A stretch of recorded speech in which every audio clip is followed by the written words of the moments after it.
I wanted to have you on, and because you knew Kobe. I admired Kobe. I didn't cover Kobe, but there were radio interviews that we had, and I called them conversations because he was the most curious athlete I've ever been around. But to let people know, I mean, why is this global mourning taking? It's not even one day, or it'll be more than 1 week. And when the Lakers get around to celebrating him. Can you put into words why this is, so impactful to so many people? Dan, it's interesting when you say he was the most curious guy. I started thinking about, okay, what were our conversations about?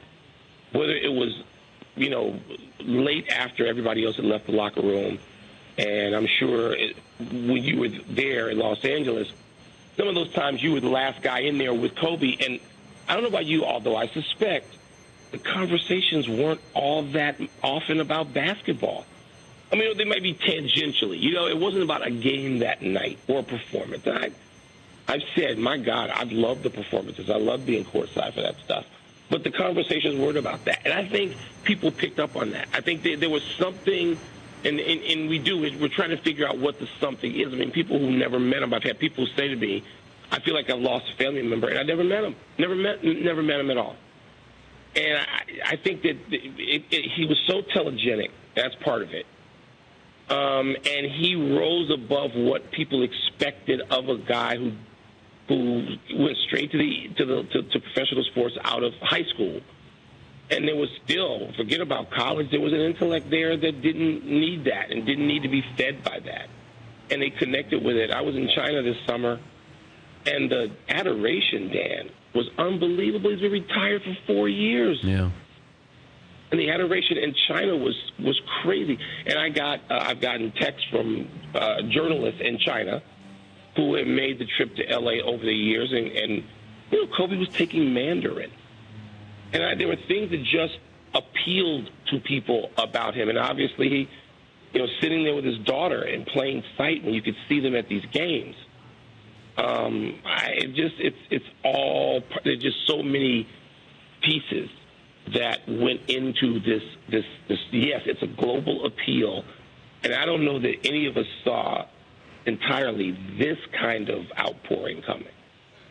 Hey, laugh a little bit, celebrate a little bit. I'm going to try to today, and like you said, and I'm going to have to do this. You knew, from I can tell from what you told me, you made a conscious effort, and you just said, I can't be shrouded in this sadness another day. And I applaud you for it because you can't sit there forever. But I don't know if I'm going to be able to turn it today and laugh today. I'd like to. I'd like for something to happen. You know what I'd do, Mike? Push me. I'd write a column for Kobe. Well, I've been asked to do it.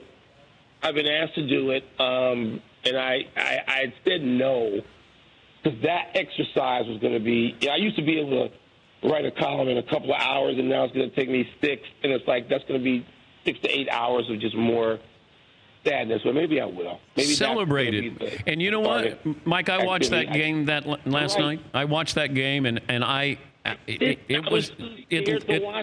just lifted a little bit of this sadness. It was just, that's right. Yeah.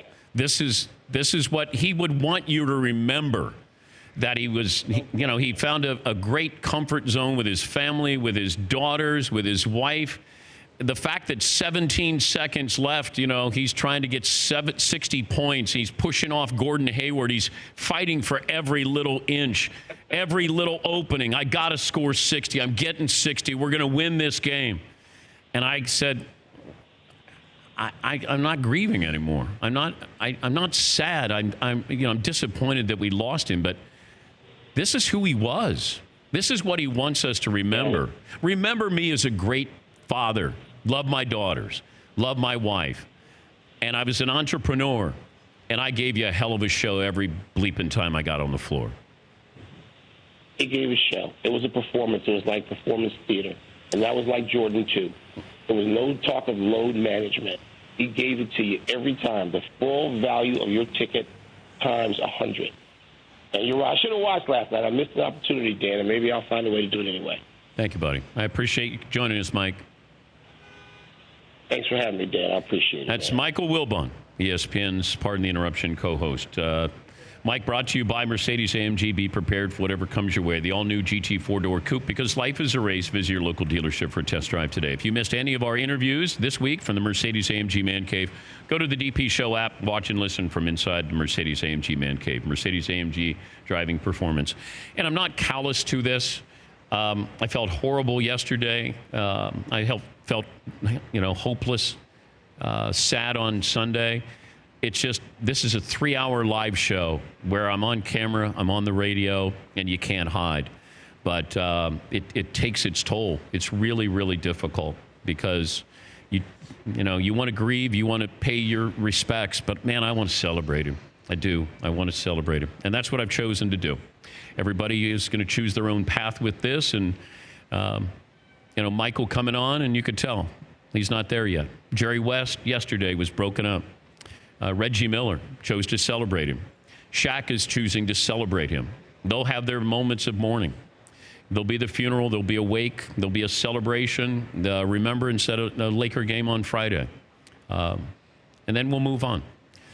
But he would always want you to remember that he gave you what you came to see. And how many athletes do that?